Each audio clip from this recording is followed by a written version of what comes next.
Hey there, it's Matt. It is Tuesday, August 1st. I'm out here in my shop and it's hot out here. So if I start sweating, forgive me. It's probably 105 in the garage here. You may have seen, actually, before we get into this, if you like the content you're seeing here, please like and subscribe. It helps us reach more people with our message. Plus, for all the comments, everything else, we are monetized here on YouTube. So any money we get from YouTube is either going back to help cops in need, or it's going to help me and Keith buy guns. So help us help the liberals fund our gun project, our gun habit. So anyway, I want to talk about the whole Sig 320 thing. Sig Sauer, if you saw Keith's video about his EDC when he's traveling, you will notice that there was a clip at the end there where he was talking about his Sig 320 and he holds it up and he was talking about how I will never carry one. My partner Matt, he will never, ever, ever, ever, ever, ever carry a Sig 320. So Keith's not exaggerating. I will never carry one. And it's not because I dislike Sig. I carried Sig, either a P226 or a P220 for a little over half my career as a cop. Nothing wrong with them. Absolutely loved them. But I'm not here to bash Sig. They make a great product. The 365s are a phenomenal weapon. All the P series, the 200 series, 226, 229s, 228s, all fantastic weapons. Their line of rifles are very well made. There's a reason the military adopted them. However, if you follow me on Instagram, the Deputy Matt Instagram channel, you will know that I bash Sig routinely, but it's not because of the guns, it's because they spend like 27 cents on packaging for their long guns. That's a cardboard box filled with styrofoam. The styrofoam disintegrates, it gets all inside the guns. I work at a gun store right here, Boise Black Rifle. I work there a couple days a week as a part-time thing. And every time I get a new Sig rifle, long gun, pull it out of the box, I'm spending half an hour cleaning the styrofoam out of the action. So that's the only thing I really bash Sig about. The Sig 320s though, this is something that's been going on for a long time.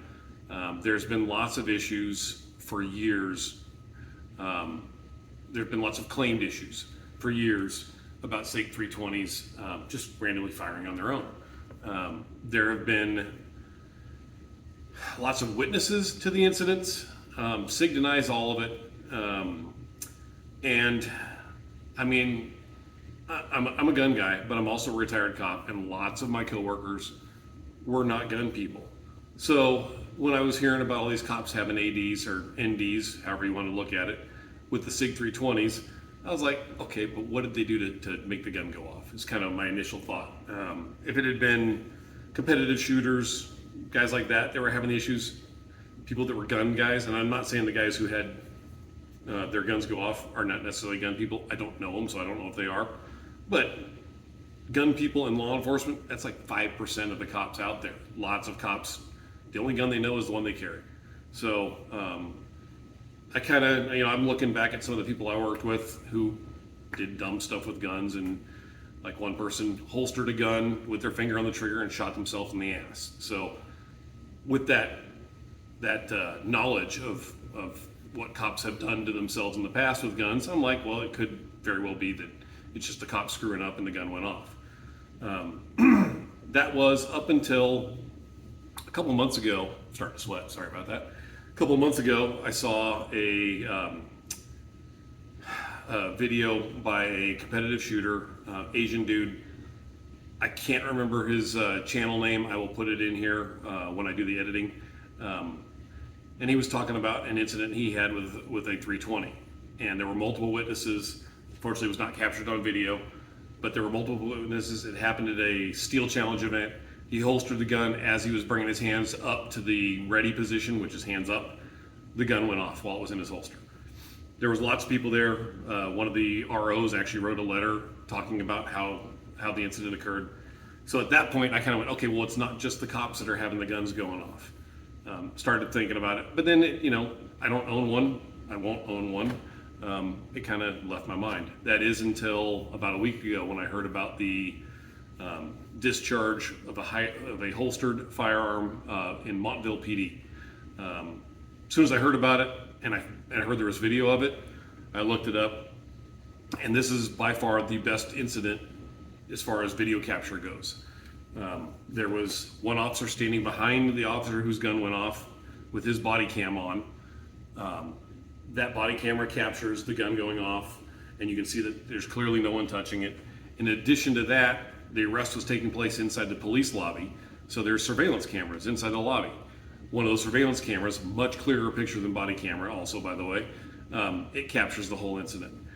And it's plain as day, no one's touching the gun. The gun is holstered. The officer bends over to grab the feet of the suspect. As he bends over, the gun points back and away from him, right pretty close towards one of the guys standing behind him. Gun goes off. Thankfully, no one is hit by the round as it left the gun. But I'm watching the video. I watched it over and over. It's plain as day to me that gun just went off for no reason. Well, yesterday, the 31st of July, SIG released a written statement in which they claim that the gun was not properly holstered, that it wasn't secured, that it was not even sitting in the holster properly. They said it wasn't fully seated.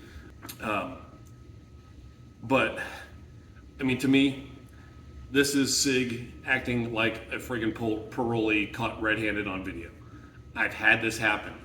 Go to the best incident I can think of was a shoplifting. Loss prevention at the store, watches this guy on camera. It's all on camera, it's all recorded.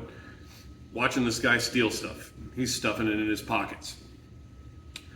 The camera follows him as he goes towards the exit. One of the other loss prevention guys is waiting outside the door. Cameras follow the suspect outside the door. Cameras capture loss prevention guy cuffing dude up, bringing him back inside the store, and removing the stolen property from his pockets. I get there after they've completed their in-store report, and I get there just basically to do an arrest on this guy and haul him off to jail. And I'm sitting there, and the guy is like, "No, that wasn't me." I'm like, "So can you hit play on the video?" And so we're watching. I'm like, "That's not you." He's like, "No, that's me. Yeah, that's me. But no, I didn't steal anything. That wasn't me. I didn't steal." I'm like, "I can see you right here on camera. That's not me." "You're right there on camera putting it in your pocket." "No, that's not me." That's what SIG is acting like right now. Anybody who watches that video knows there's nothing going on. No one was touching that gun. The gun just goes off. So SIG is claiming the gun wasn't properly holstered and that the retention hood on the holster was not secured.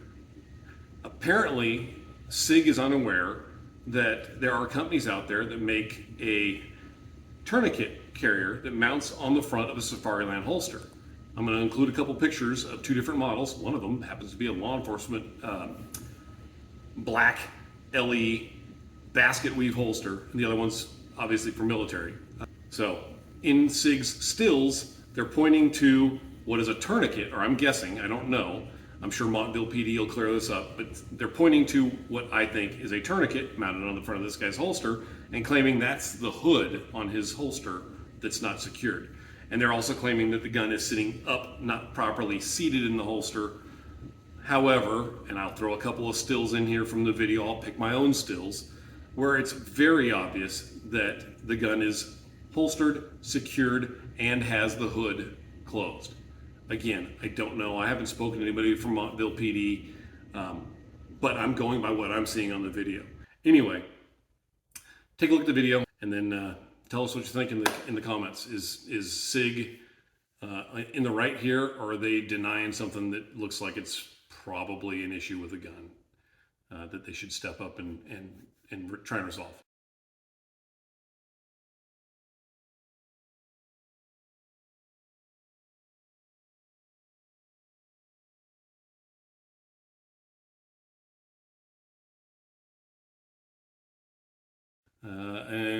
Like I said, like, subscribe, smash that subscribe button, hit the likes, hit the bells for notifications, all that stuff.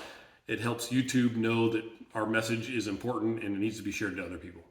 Thank you, and always remember your ABCs, always be caring.